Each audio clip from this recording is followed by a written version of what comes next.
Ketua Menteri Sarawak Tan Sri Adnan Satim mengumumkan Abdul Yaakob Arbi sebagai bakal calon Barisan Nasional bagi kerusi Dewan Undangan Negeri Dun Balingian sekaligus menamatkan segala spekulasi siapa bakal calon di kerusi tersebut. Sementara itu, Menteri Kebajikan Wanita dan Pembangunan Keluarga Datuk Fatimah Abdullah diumumkan bertanding di Dun Dalat. Dun Balingian Yusip Nosh Balo pula diumumkan bertanding di kerusi baru Dun Telian. Tan Sri Adnan mengumumkan perkara ini pada Majlis Perasmian Sejiwasraya Mukah yang berlangsung di Dataran Perhin Sri Setiaraja. Sementara itu, ketika ditemu bual di konti mini RTM, beliau memaklumkan ketiga-tiga calon berkenaan mendapat sokongan kuat daripada penduduk setempat dan diyakini mampu membawa kemenangan besar kepada BN. Calon baru Yaakob Arbi nampaknya semua 23 ranting-ranting PBB mahu beliau. Dan nampak sambutan rakyat ramai pun begitu. Tempoh hari saya berjumpa dengan penduduk-penduduk di Telian, di Bangian, beribu-beribu mereka di hotel Kingwood. Mereka hadir dan menyokong Yaakob. Dalam pada itu, Tan Sri Adnan memaklumkan beliau terkejut dengan kehadiran lebih 40,000 penduduk pada Majlis Perasmian Sejiwasraya di Mukah yang beliau sifatkan petunjuk baik pada BN Sarawak dalam menghadapi PRN akan datang. Majlis Bandaraya Miri MBM bersama Polis Diraja Malaysia akan melancarkan ops mesin ikan dalam masa terdekat bagi menangani kegiatan perjudian mesin ikan yang beroperasi secara haram di Bandaraya Miri. Datuk Bandar Miri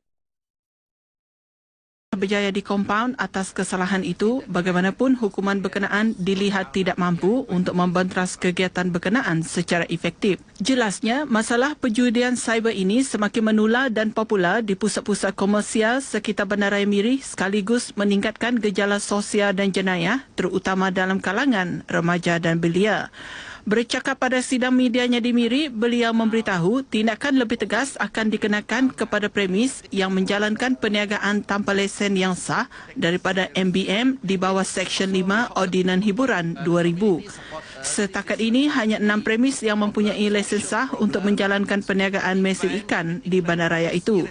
Justru beliau memberi amaran kepada pemilik premis yang beroperasi secara haram untuk tampil memohon lesen secara sah ataupun menghentikan operasi serta-merta sebelum tindakan diambil. Penduduk Long Urun di Belaga yang terjejas banjir pada Rabu lalu telah menerima bantuan sejumlah RM53,000 yang diserahkan oleh Ahli Dewan Undangan Negeri Adun Belaga, Liwan Lagang.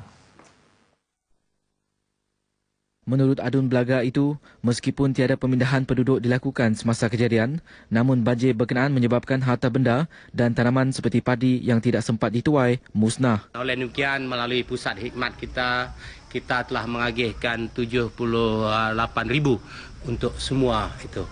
Beliau ditemui pemberita RTM semasa majlis penyerahan bantuan di Long Urum yang menempatkan 15 buah rumah panjang masyarakat Kenyah dan Penan.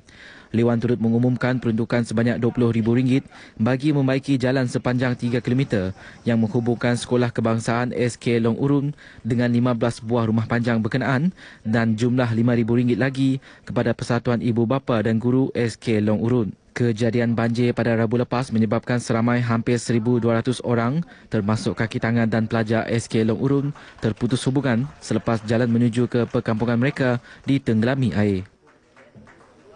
Golongan belia khususnya di kawasan Serembu dan Krokong disaran agar menjadi pelopor dalam membangun kawasan mereka.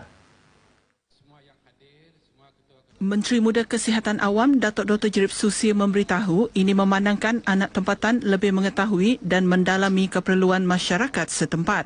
Berucap pada Majlis Malam Mesra Jasamudi Kenang di Bauk, beliau berkata sudah tiba masanya anak tempatan menjadi pemimpin di kawasan mereka sendiri, terutama di kawasan baharu Dewan Undangan Negeri iaitu Serembu. Datuk Dr. Jerip yang juga ahli Dewan Undangan Negeri Bengor turut mengumumkan peruntukan sejumlah RM2.15 juta sebagai janji ditepati bagi menaik taraf dan membina jalan, membaik pulih masjid serta membina jambatan di kawasan Serembu dan Krokong. Turut hadir Residen Bahagian Serian Dahim Nadut, Temenggung Austin Dimin Nyiok serta ketua-ketua jabatan. Ibu Pejabat Polis Daerah Pedawan akan mencari pendekatan baharu seperti aplikasi mudah alih bagi mempercepat penyaluran maklumat kepada pihak media.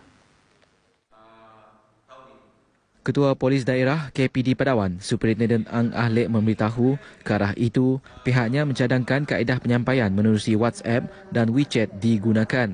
Pihak media katanya telah memainkan peranan penting dalam menyampaikan maklumat daripada polis kepada masyarakat. Beliau memberitahu demikian pada Majlis Makan Malam Polis Diraja Malaysia bersama media peringkat Pedawan di Pusat Latihan Polis Pulapol di Kuching. Pada majlis ini, Superintendent Eng turut menyampaikan sijil kepada lebih 10 media elektronik dan cetak tempatan termasuk Radio Televisyen Malaysia RTM.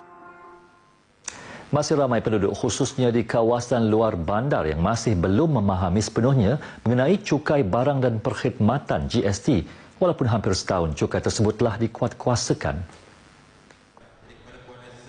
Justru Ahli Dewan Undangan Negeri Pantai Damai Dr. Abdul Rahman Junaidi berkata penting bagi Jabatan Kastam untuk terus menganjurkan taklimat mengenai GST di kampung-kampung dan kawasan luar bandar bagi mengelakkan kekeliruan mereka tentang sistem percukaian itu. Ia juga bagi mengelakkan penduduk kampung daripada ditipu peniaga yang tidak bertanggungjawab yang mengambil kesempatan menaikkan harga barangan yang tidak dikenakan GST.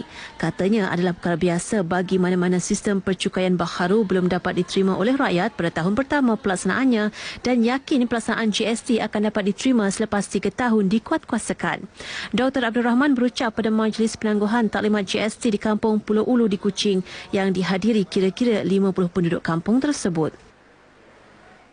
Setakat ini dahulu sumbangan berita dari Sarawak untuk lintas langsung N5 petang ini.